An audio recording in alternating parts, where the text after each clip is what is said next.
कौन से sir? Agriculture वाले। याद, एग्रीकल्चर वाले सर की तो याद कराने की ट्रिक बहुत अच्छी है।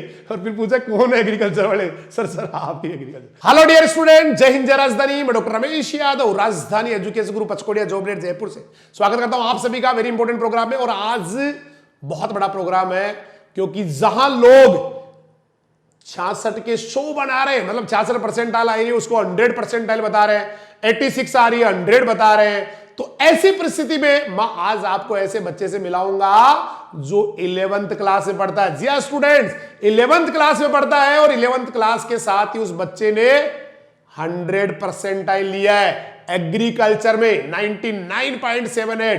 11वीं के साथ सोच सकते हो पढ़ाई क्या होती है, पढ़ाई का लेवल क्या होता है, पढ़ाई का स्तर क्या होता है, किस लेवल का। और यहां पर जो भी ये दावे कर रहे हैं, बड़े बड़े दावे, वो सारे दावे इस बच्चे के सामने पड़ रहे हैं फीके।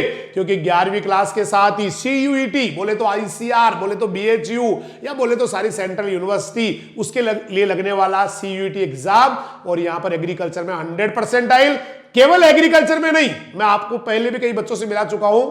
एक बच्चे से मैंने आपको मिलाया था जो पूरे राजस्थान में 74th रैंक पे था जनरल पे।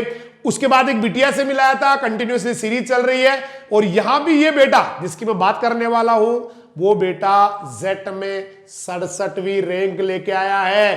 पढ़ाई किसे कहते हैं, पढ़ाई कैसे होती है, ये देख ले पूरा राजस्थान। 67th रैंक कैटेगरी की लेके आया है जेट 2023 में। और CUET में आई है पूरी 100 परसेंटाइल, बोले तो 99.78। इसके बाद में बायो और सारा मिला के ये पूरे राजस्थान के बेस्ट रिजल्ट को भी पानी पिला देता है। क्योंकि 11वीं क्लास एक ही साल पढ़ा है 10th के बाद में, लोग तो 12वीं के बाद में, 12वीं के साथ, उसके बाद भी ये कारनामा नहीं कर पाते हैं, लेकिन बेटे ने किया है 11वीं के साथ। और ऐसे बहुत सारे स्टूडेंट हैं जिनकी मैं आपको सीरीज पूरी दिखाऊंगा। और उम्र, इस बच्चे ने यह भी साबित किया है कि किसी भी काम को करने के लिए उम्र कोई मायने नहीं रखती है। छोटी सी उम्र में इन्होंने इतना बड़ा कारनामा किया है। और बड़ी बात यह कि इनके पापा जी भी एग्रीकल्चर के बड़े अधिकारी है, डायरेक्टर है, एडिशनल डायरेक्टर है। इसके जो जीजोसा है, जीजाजी है, वो भी बड़े अधिकारी है। और कभी कभी उनके फोन आते हैं कि सर कभी कभी तो ना हम लोग भी एक स्टंट रह जाते हैं, एक हतप्रभ रह जाते हैं जब इसका नॉलेज देखते हैं। तो ये वाला, और मुझे अच्छा लगता है क्योंकि ऐसे बहुत सारे गार्जियन हैं जिनके फोन आते हैं, बहुत सारे ऐसे गार्जियन हैं जिनके भाई, बड़े भाई MSc कर रहे हैं या और कहीं PhD कर रहे हैं या और कहीं पढ़ रहे हैं, साइंटिस्ट है या प्रोफेसर है। और वहां से इस तरह के कॉल आते हैं कि बच्चे का जो नॉलेज है वो बहुत ही अपडेटेड और बहुत शानदार है, बहुत प्यूरिफाइड है, तब बड़ा अच्छा लगता है। तो ऐसे ही कई बार जो है इनके पापा जी ने मुझे बड़ा थैंक्स बोला, बड़ा अच्छा लगता है कि सर इतना 11th क्लास में इतना तैयार करवा दिया इसको। और यही नहीं, जो लगातार क्लासेस, जो इनके एग्जाम्स लगते हैं, टेस्ट लगते हैं, वहां भी बेटा लगातार परफॉर्म करता है, शानदार परफॉर्म करता है। इसी बेटे से मैं आपको मिलाने वाला हूं। बहुत ही प्यारा सा, छोटा सा, नन्हा सा बेटा है, विवेक मीणा। और ये निर्झर कॉलोनी दौसा का रहने वाला है।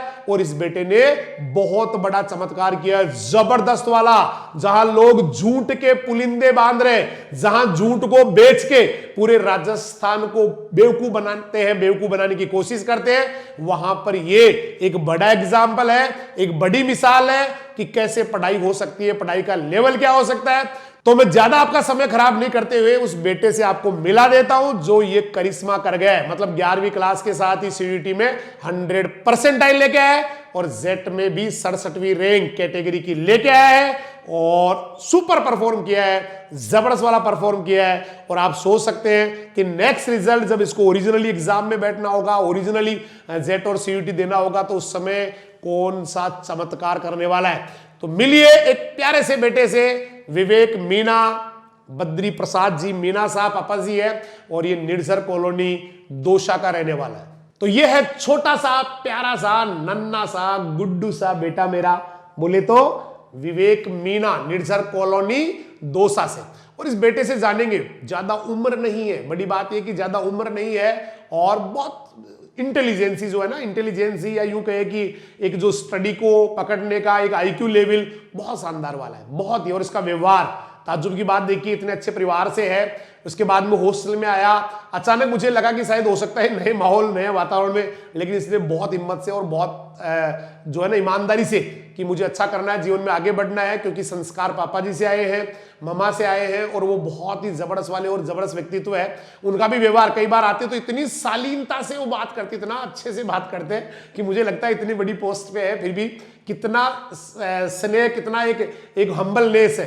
तो पापा जी को, मम्मी जी को, पूरे परिवार को राजधानी यहाँ से बहुत बहुत शुभकामनाएं बोलता है, बहुत बहुत बधाइयां देता है। और अब मैं आपको मिलाता हूं बेटे से। तो ये छोटा सा जो आप बेटा दिख रहा है, प्यारा सा गुड्डू सा मेरा, ये है विवेक मीणा, और ये आपको बताएगा कैसे ये चीजें संभव हुई है, कैसे ये चमत्कार हुआ है। और सबसे पहले तो मैं चाहूंगा विवेक पूरे जो ऑडियंस आपको देखने वाले हैं उन सबको अभिवादन करे, सबको नमस्कार करे, जय राजधानी बोले। जय राजधानी। मेरा नाम विवेक मीणा है, मैं निर्जर कॉलोनी दौसा से हूँ। अब बेटे से कुछ बातें जानते हैं। देखिए, एक सफलता, जब मैंने आपको कई बार कहा है, जब एक बच्चा सफल होता है तो कईयों के लिए एग्जाम्पल होता है। बहुत सारे बच्चे सोचते हैं मैं 11th में क्यों पढ़ूं, 11th में पढ़ने की क्या जरूरत है और मैं क्यों, लेकिन मैं आपको बता दूं 11th क्लास सबसे बड़ा बेस होता है। देखिए, कोई स्टूडेंट अगर 11th में बहुत अच्छा मेहनत करता है, बहुत ताकत लगाता है ना, तो एक तो उसमें उस समय सीखने की क्षमताएं ज्यादा होती है, बजाय 2 साल या 4 साल के बच्चे के बजाय वो ज्यादा सीखता है, उसका बाल मन होता है, बच्चा सबसे जल्दी सीखता है। तो 11th क्लास में मेहनत की मिसाल मैंने आपको दे दी है, लगातार कंटिन्यूसली थर्ड या यूं कहें कि 2 स्टूडेंट्स ऑलरेडी मैं आपको मिला चुका हूं, 2 बच्चों से, तीसरा बच्चा आपके बीच है। तो सबसे पहले तो मैं बेटे से यही जानना चाहूंगा कि जेट में जब आपका 67th रैंक आया तो बेटा कैसा लगा आपको, और कब आपको सूचना मिली, और उसके बाद में साथ साथ ही आप ये भी बता दें कि सीयूईटी में जब आप एग्रीकल्चर सब्जेक्ट में 99.78 परसेंटाइल लेके आते हैं, 99.78 परसेंटाइल लेके आते हैं, तो बेटे को कैसा लगा जेट वाली रैंक के बाद और सीयूईटी के बाद?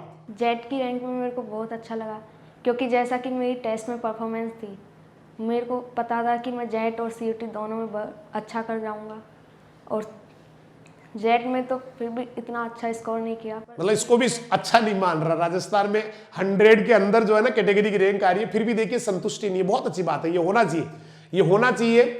और उस समय एक्चुअली क्या था मैं आपको बता दूं, थोड़ा सा इसकी तबीयत भी थोड़ा सा डाउन हो गई थी, कई बार कुछ हालात या कुछ इस तरह से हो जाते तो थोड़ा सा है ना इस तरह से एक फीवर का प्रॉब्लम हो गया था, और उस जब एग्जाम थी उसके थोड़ा पहले ही जाना पड़ा था।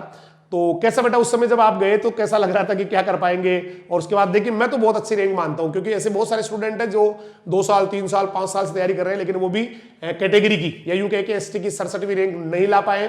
तो 11th के साथ लाना कैसा लग रहा है? और उस समय जब आप थोड़ी इलनेस हो गई थी, बीमार से हो गए थे, तो उस समय कैसा लग रहा था? उस समय थोड़ा ऐसे डर सा था कि कहीं कम रैंक ना आ जाए, पर फिर भी अच्छी आई। और सीयूईटी के बारे में बेटा आपको कैसे पता लगा कि सीयूईटी में इतने परसेंटाइल आए? एग्रीकल्चर में जो है ना 99.78 आए, मतलब 100 आए, उसके बाद बाकी में भी बहुत सुपर परफॉर्मेंस किया है। तो उस टाइम आपको किसने इन्फॉर्म किया? क्योंकि उस समय तो आप हॉस्टल में और आ गए थे वापस, भाई जेट के रिजल्ट के टाइम तो छुट्टी थी, उस समय घर पे थे, पता लग गया होगा, लेकिन उसका कैसे पता लगा कि ये स्कोर है? उस टाइम भैया ने बताया था। अच्छा, घर से फोन आ गया होगा, बहुत बड़ी बात है। देखिए 11th का बच्चा, मैंने कहा ना, ये एक छोटी बात नहीं है। आप कभी सोचना, आपके बच्चे कहीं पढ़ रहे होंगे, आपके बच्चे 12th के बाद में उन्होंने एग्जाम दिया होगा, फिर भी वो सक्सेस नहीं मिली होगी जो इस बेटे ने प्राप्त की है। अब थोड़ा सा मैं जानना चाहूंगा घर के बारे में, क्योंकि एक फैमिली जो होती है ना, मैंने अक्सर कहा है कि एक बहुत बड़ा एक प्लेटफॉर्म होती है बच्चे के लिए, एक बहुत बड़ा यूं कह सकते हैं कि एक पूरा का पूरा एक मार्गदर्शन होता है, पूरा का पूरा जो है ना एक सारा का सारा एक रास्ता वहां से मिलता है। तो बेटा पापा मम्मी घर पे कौन कौन है, और उन थोड़ा परिवार के बारे में बताएं। घर पे मेरी 2 सिस्टर है। बिटिया छोटी है या बड़ी है आपसे? दोनों बड़ी बहन। दोनों बड़ी बहन है। वो क्या कर रही है बेटा? एक तो नीट की तैयारी कर रही है और एक बीएड कर रही है। बहुत अच्छी बात है, 2 बड़ी बहनें हैं, एक बिटिया नीट की तैयारी, मतलब उनको भी पूरा राजधानी परिवार बेस्ट ऑफ लक बोलेगा, जल्दी वो डॉक्टर बने। दूसरी जो गुड़िया है वो बीएड के लिए जो है ना तैयारी कर रही, बीएड चल रहा है उसका। अच्छा, उसके अलावा कौन है बेटा घर पे? मम्मी और पापा। मम्मी और पापा है। तो पापा का कितना सपोर्ट मिलता है? पापा कितना आपको हेल्प करते हैं, भाई नहीं पढ़ना है, कितना मोटिवेट करते हैं पापा या मम्मी? पापा मम्मी ने मुझे हर एक उससे सपोर्ट करा, हर एक एरिया से सपोर्ट करा, मेरे को फाइनेंशियली भी सपोर्ट करा। सही बात। बुक्स भी मेरे को टाइम टू टाइम अवेलेबल करवाई। अच्छा, एक बेटा आपके पापा जी किस पोस्ट पे हैं ये भी सब लोग जानना चाहेंगे, क्योंकि एग्रीकल्चर के हैं आप, और जो ऑडियंस भी ज़्यादातर एग्रीकल्चर वाले हैं। तो पापा किस पोस्ट पे बेटा, और कहाँ पोस्टिंग है पापा का? पापा डिप्टी डायरेक्टर और उनकी पोस्टिंग भरतपुर में है। पापा जी डिप्टी डायरेक्टर है और उनका पोस्ट भरतपुर में इस समय, और आप रहने वाले निडसर कॉलोनी दौसा के। अच्छा, एक जीजा जी भी आपके बताते हैं कि वो इसमें एग्रीकल्चर डिपार्टमेंट में, तो उनका कहाँ पोस्टिंग है या कहाँ पर है? उनका एओ में, और वो डिंडोल बस्ती के अंदर है। अच्छा, जो अनार वाला जो centre of excellence for pomegranate है वहां पर जीजा जी है। तो कभी कभी उनसे बात होती है, तो क्योंकि मुझे पापा जी ने कई बार बताया कि वो ना कंवर साहब भी कहते हैं कि जो लेवल है वो बहुत अच्छा है पढ़ाई का, तो वो कभी होती है ऐसे डिस्कस, या मतलब ऐसे ही पापा जी ने जो है ना मुझे खुश करने के लिए कह दिया? नहीं होती थी यहाँ पे, जब मैं संडे को फ़ोन करता था घर पे तो जीजा जी ने क्वेश्चन भी पूछते थे तो मैं आंसर दे देता था। तो बड़ा अच्छा है, उनको भी अच्छा लगता था भाई नहीं बहुत अच्छे से पढ़ रहा है, मेहनत कर रहा है। देखिए स्टूडेंट्स, मैं बता दूं आपको, बहुत ही तपस्वी और बहुत ही प्यारा बेटा है, बहुत जबरदस्त मेहनत करता है, मतलब बिल्कुल सिंसियरिटी, सारा काम जो है ना बहुत ही परफेक्टली करना, किसी भी काम को जो है ना हल्के से नहीं लेना। और बड़ी बात क्या है कि सिंसियरिटी बहुत जबरदस्त है। जब ये मतलब कभी कोई चीज बताते हैं या कभी कोई बताता है इनको, कोई छोटा बच्चा भी, इनसे छोटी क्लास का बच्चा, तो भी बड़े ध्यान से और बहुत अच्छे से सुनते हैं। मतलब हर किसी को कभी भी यूं नहीं कि मैं उस परिवार से हूं कि पापा जी जो है ना डिप्टी डायरेक्टर है या और जो है ना सारे परिवार वाले बहुत अच्छे से है, लेकिन वो जो है ना वो एक होता है एक हल्का सा किसी में, लेकिन आप में वो चीज नहीं है, सिंसियरिटी बहुत जबरदस्त है। तो बेटे का जो है ना ये सक्सेस एक छोटा सक्सेस नहीं, मैं आपको बता दूं, ये आपके लिए बड़ा एग्जाम्पल है। जो सोचते कि नहीं आदमी कर नहीं सकता या इसको, और एक उनके लिए भी, क्योंकि बच्चे सोचते कि 11th क्लास में मैं क्यों पढ़ूं, 11th क्लास में पढ़ के मैं क्या कर लूंगा, मुझे 11th क्लास से क्या मतलब है। ऐसे बहुत सारे ऐसे बच्चों की साइकोलॉजी होती है। बहुत सारे स्कूल्स भी ऐसा करते हैं कि बेटा 11th क्लास में थोड़ा सा 10th में पढ़ लो, 11th में मजे कर लेना, 12th में फिर है ना ये कर लेना। ऐसे नहीं होता। 11th तो मेरे हिसाब से बहुत बड़ा बेस है। आप नीट में चले जाइए और में चले जाइए, हालांकि सीयूईटी में जरूर उन्होंने 12th का ही कर दिया अभी सिलेबस, केमिस्ट्री का और बायो का, इजी वाला तो फिर भी है। तो 11th क्लास तो बहुत बड़ा बेस होता है 11th क्लास में। और फिर यहाँ तो 11th के साथ ही जेट की तैयारी हो गई, सीयूईटी हो गया, 12th की भी हो गई, जैसे अभी चल रहा है इनका 12th वाला, तो इनको लग रहा है सर तो रिपीट कर रहे हैं, सारी बातें वही वापस चल रही है। तो ये सारी जो चीजें होती है ना जब मिलती है तो सक्सेस बन जाती है, सफलता बन जाती है। अच्छा, जो बच्चे 11th में पढ़ रहे हैं बेटा, 11th वालों को पढ़ना चाहिए या नहीं पढ़ना चाहिए, कैसे मेहनत करनी चाहिए, 11th वालों को क्या टारगेट रखना चाहिए, क्योंकि 11th से आप अभी 12th में आए हैं और 11th के साथ ही आपने कारनामा किया, सीयूईटी में 100% लिए, जेट में 67th रैंक लिए। तो 11th में जो बच्चे अभी इस समय पढ़ रहे हैं, आपके जो जूनियर है, उनके लिए क्या मैसेज देना चाहेंगे? उनको 11th में मेहनत करनी चाहिए, क्योंकि 12th में तो बोर्ड का भी बर्डन हो। सही बात है। 11th में होता है मौका पढ़ने का। 11th जो होती है वो कंपटीशन के हिसाब से बहुत अच्छा होता है, क्योंकि 12th में तो 12th भी बहुत अच्छी होती है, लेकिन 12th में थोड़ा सा ना नहीं चाहते हुए भी बच्चा थोड़ा बोर्ड का, उसको लगता है कि बोर्ड का एग्जाम भी है मेरा, मुझे बोर्ड में भी देखना है ना, तो थोड़ा सा। लेकिन 11th का जो बच्चा होता है ना वो फ्री हैंड खेलता है, वो बहुत अच्छे से वो मेहनत कर सकता है। वो पूरा जो है कंपटीशन लेवल को जीरो से स्टार्ट करके, या यूं कहे कि जीरो से भी नीचे से स्टार्ट करके बहुत लेवल तक ले जा सकता है। तो आप यही कहना चाह रहे हैं कि जो 11th के बच्चे हैं ना उनको भी बहुत मेहनत करनी चाहिए, ईमानदारी से करनी चाहिए, बहुत अच्छे से ध्यान लगा के पढ़ना चाहिए और ऐसे तैयारी करनी चाहिए कि फिर नेक्स्ट टाइम जब वो 12th में आए तो चाहे बोर्ड आ जाए, चाहे जेट आ जाए, सीयूईटी आ जाए, कोई आ जाए, ज्यादा उसका फर्क नहीं पड़ने वाला है। अच्छा बेटा, कोई जो बच्चे मतलब कहीं कहीं पढ़ रहे हैं, कहीं हो सकता है किसी ऐसे इंस्टीट्यूट में पढ़ रहे हो जहां पर केवल उनको 11th का ही पढ़ाया जा रहा है ना, तो थोड़ा सा उनको बताए कि यहां पर जो है ना किस तरह से आपको पढ़ाया गया, कैसे कैसे कौन कौन सी जो है ना तैयारी कराएगी। पिछले साल की बात करें तो कौन कौन सी क्लासेस की तैयारी आप कर चुके हैं 11th के साथ ही?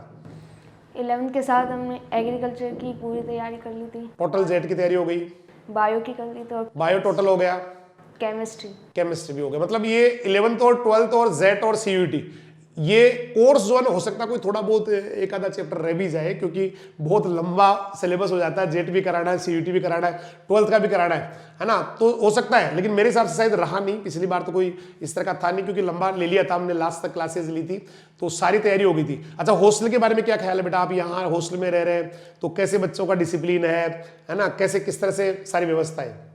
हॉस्टल की बच्चों का डिसिप्लिन तो बहुत अच्छा है, वार्डन सर भी बच्चों का खूब ध्यान रखते हैं, और यहाँ का टाइम भी अच्छा है पर स्टडी का। सुबह 5 बजे उठ के 6-7 बजे तक स्टडी होती है, फिर स्कूल में जाते हैं, फिर स्कूल से फिर शाम को 7 बजे से 10 बजे तक 10:30 बजे तक स्टडी। और लास्ट ईयर जब एक्स्ट्रा क्लासेस 11वीं में लगती थी बहुत, एक इनका क्या भाई, पहले तो क्लासेस रेगुलर लगी, तो उसके बाद में फिर से जो है ना किसी का तो 1-1.5 घंटे का रेस्ट आता था, किसी का तो कंटिन्यूस हो जाता था। तो उस बर्डन को बेटा कैसे लेते थे, मतलब इतनी क्लासेज और उसके बाद फिर एक्स्ट्रा क्लासेज ये सारा, तो उसको कैसे मैनेज करते थे? मेरे को तो स्कूल की क्लासेस से ज़्यादा वो एक्स्ट्रा क्लास अच्छी लगती। अच्छा एक्स्ट्रा क्लास में और ही मजा आता था, मतलब रेगुलर क्लास के बजाय एक्स्ट्रा क्लास अच्छी लगती थी, तो ये कितनी बड़ी बात है। अच्छा, एक्स्ट्रा क्लास क्यों अच्छी लगती थी ये भी बता दो सबको। उसमें सर मजाक भी बहुत करते थे। अच्छा, और कौन से मजाक करते थे? हाँ। बहुत लाडला है कि सर आप उसमें ना बहुत हंस के पढ़ाते हो, मतलब से छुट्टी के बाद की जो क्लासें होती है उसमें तो बहुत ज़्यादा, क्योंकि वो कंटिन्यूसली मेरा ही होता है, तो उसमें तो वो कह रहे ज़्यादा मजा आता था। मुझे आज पता लगा है कि वो क्लासेज जो है एक्स्ट्रा क्लासेज, वो इनकी टेंशन नहीं होती थी, बड़ी एक है ना मजा आता था, बड़ा एक वो होता था। और अब वापस से फिर से जो है ना अगले महीने से वापस से चालू करेंगे, तो हो सकता है कोई जो देखेगा ना यहाँ पढ़ रहा होगा वो कहेंगे सर अगला महीना थोड़ा लेट हो जाए, थोड़ी सी और उसमें है ना टाइम बढ़ जाए। चलिए बेटा, इसके बाद में क्लासेस के बारे में क्या ख्याल है, कैसे सारे लोग ना आपको पढ़ाते हैं, कैसे ध्यान रखते हैं, प्रिंसिपल साहब वगैरह है ना, वाइस प्रिंसिपल साहब वगैरह सारे लोग कैसे, या थोड़ा सा मैं मेरे बारे में भी पूछ लूँ तो कैसे बेटा, कितना कैसा लगता है यार, कैसे पढ़ाते हैं सर? सर बहुत अच्छा पढ़ाते हैं, वो जो भी डाउट आता है वो क्लियर करते हैं साथ के साथ होते हैं। हाँ, सही बात। और एग्रीकल्चर वाले सर की तो याद कराने की ट्रिक बहुत अच्छी है। कौन से सर? एग्रीकल्चर वाले याद, एग्रीकल्चर वाले सर की तो याद कराने की ट्रिक बहुत अच्छी है। और फिर पूछा कौन है एग्रीकल्चर वाले सर? सर आप ही एग्रीकल्चर। चलिए बेटा, बहुत जबरदस्त बात है, बहुत ही अच्छा बच्चा, मैं आपको बता दूं, मतलब बता नहीं सकता मैं इसकी अच्छाई के बारे में, बहुत प्यारा बेटा है। और मैं तो क्या अभी तो इन दिनों में तो क्या थोड़ा व्यस्त हो गया, नहीं तो लास्ट अब वापस चालू करूंगा इसके डेली जो है ना, इसको ऐसे लेके डेली लाड करता हूँ, सारे बच्चों करता हूँ, सारे बच्चों के, बेटियों के, सबकी जो है ना बहुत उनको लगता नहीं कि मुझे जो है ना मैं बाहर हूँ या कहीं और कहीं रह रहा हूँ। और शायद ये भी रिजल्ट का बड़ा कारण है, क्योंकि जब इमोशनल अटैचमेंट होता है बच्चे का टीचर के साथ या माता पिता के साथ, माता पिता के लिए बहुत कहता हूं मैं कि जो बच्चे अपने मम्मी पापा को ज्यादा याद करते हैं, उनके लिए रोते हैं या उनके लिए इमोशंस होते हैं, सक्सेस के चांसेस उनके ज्यादा होते हैं, बजाय उन बच्चों के जो बड़े निर्दयी होते हैं, जिनको अपने माता पिता पे दया नहीं आती है, जो रात दिन उनके लिए मेहनत कर रहे हैं, उनके ऊपर कोई उनके जो है ना इमोशंस नहीं होते हैं माता पिता के लिए, इतना मेहनत करने के बावजूद भी उनकी बजाय वो बच्चे ज्यादा सक्सेस होते हैं जो माता पिता को ज्यादा याद करते हैं ज्यादा, क्योंकि उनके पास वजह होती है पढ़ने की कि मैं क्यों पढ़ूं, किसके लिए पढ़ूं, किसकी खुशी के लिए पढ़ूं। तो ये एक बड़ा कारण है। और ये इमोशनल अटैचमेंट, क्योंकि हर बच्चे को अपने बच्चों से ज्यादा प्यार देना, अपने बच्चों की तरह पालना, अपने बच्चों की तरह संभालना, शायद रिजल्ट का बहुत बड़ा कारण ये भी है कि आज पूरा राजस्थान जो है ना वो एक तरफ है। मैं आपको बता दूं कि 12th एग्रीकल्चर के साथ अगर हम बात करें ना रिजल्ट की, तो सारे राजस्थान के मिला के भी राजधानी की बराबरी नहीं कर पाएंगे। सारे राजस्थान के अगर मिला दे ना तो 300 प्लस मान लो, या फिर जो है ना टॉप, तो पूरे राजस्थान के सारे स्कूल, सारे इंस्टीट्यूट मिल जाए तो भी राजधानी की बराबरी नहीं कर सकते। इतना जबरदस्त वाला परफॉर्म किया है बच्चों ने, बहुत शानदार। जैसे मैंने 11th के साथ कहा, 12th के साथ कहा, 12th के बाद जेड, वहां भी बहुत सारे बच्चे जो है ना 100% प्लस, बहुत सारे बच्चे जेड के टॉप 10 में आ रहे हैं। तो ये सारा का सारा जो रिजल्ट बना है वो एक इमोशनल अटैचमेंट भी इसका कारण है। बच्चों से एक पर्सनल इंटरेक्शन करना, हर बच्चे से व्यक्तिगत पूछना, बेटा कैसा चल रहा है, घर पे सब कैसे हैं, कोई दिक्कत तो नहीं आ रही है ना, घर की याद तो नहीं आ रही। तो ये शायद एक बड़ा रीजन है कि पूरा रिजल्ट जो है वो बहुत अच्छे से, बहुत जबरदस्त वाला रहता है, लगातार रहता है। और अब बेटा कोई बात मेरी तरफ से रह गई हो, मैं पूछ नहीं पा रहा हूं, या कुछ और मैसेज बच्चों को देना हो तो जरूर बताएं बेटा।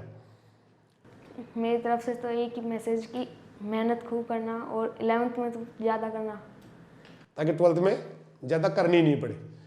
बहुत अच्छी बात है, बहुत ही मुझे लग रहा है शायद ये इंटरव्यू जो है ना उन बच्चों की तो कम से कम आंखें खोल देगा जो समझते हैं कि 11th में क्या पढ़ाई करनी है। भैया 11th में ही पढ़ाई करनी है, फिर 12th में ज़्यादा आपको करना ही नहीं। 12th तो ऑटोमेटिक ही सारा कुछ ऑटोमेटिक वही रिवाइज होगा, वही सारी चीज़ें आएगी और बहुत अच्छे से कर जाएंगे। तो उम्मीद करता हूँ शायद इस बेटे से मिलके बहुत सारे बच्चों को फायदा होगा, बहुत सारे बच्चों को मोटिवेशन मिलेगा, बहुत सारे बच्चे पढ़ने के बारे में सोचेंगे। तो ये एक प्यारा सा बेटा है विवेक मीना, निर्जर कॉलोनी दौसा से। और इसके सामने जितने भी ये बड़े बड़े दावे कर रहे हैं कि नहीं हमने ये कर दिया, हमने वो कर दिया, उन सब के जो है ना लिए एक बहुत बड़ा एग्जाम्पल है कि भैया तैयारी या पढ़ाई क्या किसे कह सकते हैं, क्या होती है, वो इस बेटे से या राजधानी से एक बार जरूर सीखिए कि कैसे वो मेहनत कराते हैं, कैसे इतनी ताकत लगा के बहुत अच्छे से सारे सिस्टम को या सारे रिजल्ट को बहुत अच्छे से जो है ना हर बच्चे के साथ न्याय करते हैं। तो लगातार अभी मैं फिर से आऊंगा कुछ बच्चों के साथ लेके जिन्होंने बहुत अच्छा परफॉर्म किया है 11th के साथ भी। उसके बाद जो चालू करेंगे वो हम 12th के बाद वाले, फिर उसके बाद में टारगेट वाले जो बच्चे हैं उन सबको एक एक बच्चे से मैं आपको मिलाऊंगा। तो बने रहिए हमारे साथ, तब तक के लिए सभी को नमस्कार, जय हिंद, जय राजधानी, सत श्री अकाल, सब्बा केर, वाहे गुरु दी फतेह, खुदा हाफिज, अल्लाह हाफिज, राम राम।